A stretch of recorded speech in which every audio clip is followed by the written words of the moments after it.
جان مسجد کی امامت بھی کرتے تھے اور بچوں کو دینی تعلیم بھی دیتے تھے۔ عام لوگوں کی تربیت و اصلاح کا بھی کوئی موقع نہ جانے دیتے اور باتوں میں بڑے حکیمانہ انداز میں انہیں قرآن و حدیث سے آگاہ کرتے۔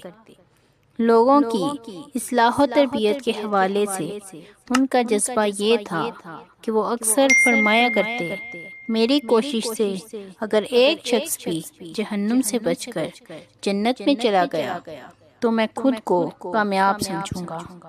میں چھوٹی سی تھی جب میری والدہ وفات پا گئی۔ مرد یا کوئی بھائی بھی نہیں تھا، چنانچہ میں اپنے گھر میں اکیلی ہی رہی۔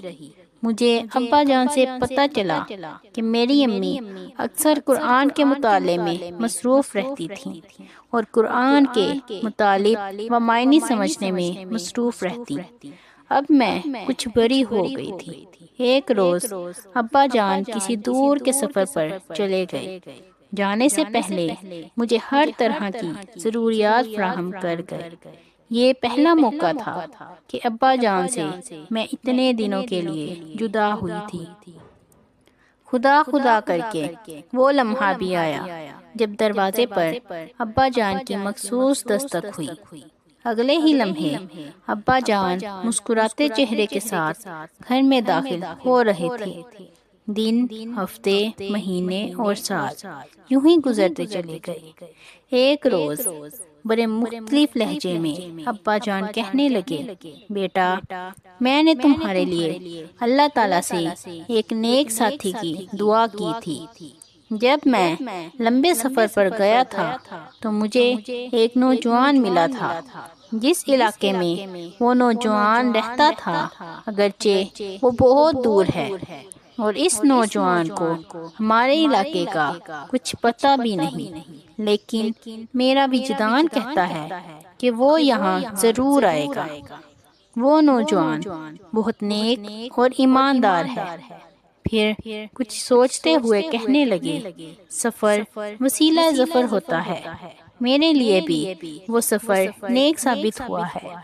میں دوران سفر ایک ایسے علاقے سے گزرا جس کی آبادی بہت کم تھی۔ اس گاؤں کے قریب میرے سامان سے وہ قیمتی ہار گر گیا جو تمہاری والدہ کی نشانی تھی۔ میں بہت پریشان ہوا اور ہار کی تلاش شروع کر دی۔ اچانک راستے میں ایک نوجوان سے ملاقات ہوئی۔ اس نے میری پریشانی کو دیکھتے ہوئے مجھ سے پریشانی کی وجہ پوچھی۔ میں خاموش رہا، لیکن جب اس نے اصرار کیا تو میں نے ہار کی گمشدگی کا بتا دیا۔ وہ نوجوان مجھے اپنے گھر لے گیا۔ اس کا گھر ایک سادہ سا مکان تھا جس کا دروازہ بھی بند نہیں تھا۔ کھانا کھلانے کے بعد نوجوان ایک برتن لے آیا جس میں تمہاری مرحومہ والدہ کا وہی ہار پڑا ہوا تھا جس کی تلاش میں تھا۔ نوجوان کے اس طرز عمل نے مجھے حیران کر دیا۔ میں نے اس سے بڑی محبت سے پوچھا، بیٹا یہ ایک قیمتی ہار ہے، تم اگر مجھے واپس نہ لوٹاتے اور بیچ دیتے تو یقیناً تم خوشحال ہو جاتے۔ میری یہ بات سن کر نوجوان کہنے لگا، اے بزرگ میری غریبی اللہ کے اختیار میں ہے۔ نہ تو دنیا کا مال زیادہ ہونے سے انسان امیر کہلا سکتا ہے اور نہ ہی مال کی کمی کے باعث غریب۔ امارت و غربت کا اصل معیار نیکی اور تقوی ہے۔ میں جانتا ہوں یہ ایک قیمتی ہار ہے۔ اسے بیچنے سے نہ صرف میری مالی پریشانی ختم ہو سکتی تھی بلکہ میں ایک عرصے تک بغیر کچھ کمائے بہترین زندگی گزار سکتا تھا، لیکن یہ ہار میرا نہیں ہے۔ میں نے اسے اٹھا کر بھی جرم ہی کیا ہے۔ شیطان نے بڑی کوشش کی اور بہت مجھے کہا کہ یہ اللہ تعالیٰ کی طرف سے ایک غیبی امداد ہے، مگر میرا فیصلہ یہی تھا کہ اب چونکہ میں ہار اٹھا چکا ہوں، اب اسے اس کے مالک تک پہنچا کر رہوں گا۔ یہ بیان کرنے کے بعد ابا جان کہنے لگے، میری بیٹی میں تمہارے لیے اللہ تعالیٰ سے اس نوجوان کی دعا کرتا ہوں۔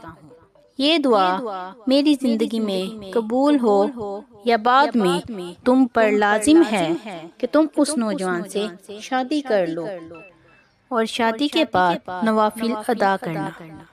اتفاق سے ابا جان اپنی زندگی میں میری خوشیاں نہ دیکھ سکے، وہ بیمار ہو گئے اور بیماری نے ایسی طوالت اختیار کی کہ میرے والد اس دنیا سے رخصت ہو گئے۔ میں بھری پڑی دنیا میں اکیلی رہ گئی۔ انسانی سہاروں میں ایک ابا جان کا سہارا ہی باقی تھا، وہ بھی نہ رہا۔ انہی دنوں ہماری بستی میں ایک حافظ قرآن آیا۔ اس کی حالت زیادہ اچھی نہیں تھی۔ بستی والوں کے پوچھنے پر اس نے بتایا، میں روزگار کی تلاش میں ہوں۔ بستی والوں نے کہا، ہمارے ہاں امام اور بچوں کے دینی معلم کی ضرورت ہے، آپ یہ کام سنبھال لیں، ہم آپ کی خدمت میں ہر چیز پیش کریں گے۔ نوجوان نے بھی ہاں کر دی۔ نوجوان کی پاکیزگی اور دیانتداری دیکھ کر بستی والے خوش ہو گئے۔ ابا جان کے بعد مسجد ایک بار پھر نمازیوں سے بھرنے لگی۔ انہی دنوں بستی کے چند بزرگوں نے مشورہ کیا، پھر اس نوجوان سے بات کی اور آخر مجھ سے مشورہ کرنے کے لیے آ گئے۔ ان بزرگ افراد کی رائے تھی کہ حافظ قرآن سے میری شادی کر دی جائے۔ نوجوان بھی رضامندی کا اظہار کر چکا تھا۔ میری آنکھیں بھر آئیں کہ کاش اس وقت میرے والدین بھی ہوتے اور مجھے اپنے ہاتھوں سے رخصت کرتے۔ بہرحال اس نوجوان سے میری شادی ہو گئی۔ جس روز میری شادی ہوئی، میں نے اپنی والدہ کا ہار گلے میں پہن رکھا تھا۔ حافظ قرآن نوجوان جو اب میرا شوہر تھا میرے پاس آیا تو ہار دیکھ کر حیران رہ گیا۔ میں نے اس کی حیرانگی کی وجہ پوچھی تو اس نے سرسری طور پر وہ سارا قصہ سنا دیا جو میں اپنے والد سے پہلے سن چکی تھی۔ آج میرے ابو کی وہ پیشن گوئی پوری ہو چکی تھی جو اس نوجوان سے شادی کے بارے میں ابا جان نے کی تھی۔ ابا جان کا تصور ذہن میں آیا تو میری آنکھوں میں آنسو آ گئے۔ اپنے شوہر کے پوچھنے پر میں نے بتایا کہ وہ بزرگ میرے والد تھے جن کے سامان سے قیمتی ہار گم ہو گیا تھا اور تمہارے ذریعے انہیں واپس ملا تھا۔ میں نوافل ادا کرنے کے لیے اٹھی تو میرے شوہر نے حیرانگی کا اظہار کیا اور وجہ پوچھی۔ میں نے ابا جان کی وصیت بتا دی۔ وہ کہنے لگا، پھر تو نوافل کی ادائیگی مجھ پر بھی لازم ہے کہ اللہ تعالیٰ نے مجھے بیک وقت 2 نعمتوں سے نوازا ہے۔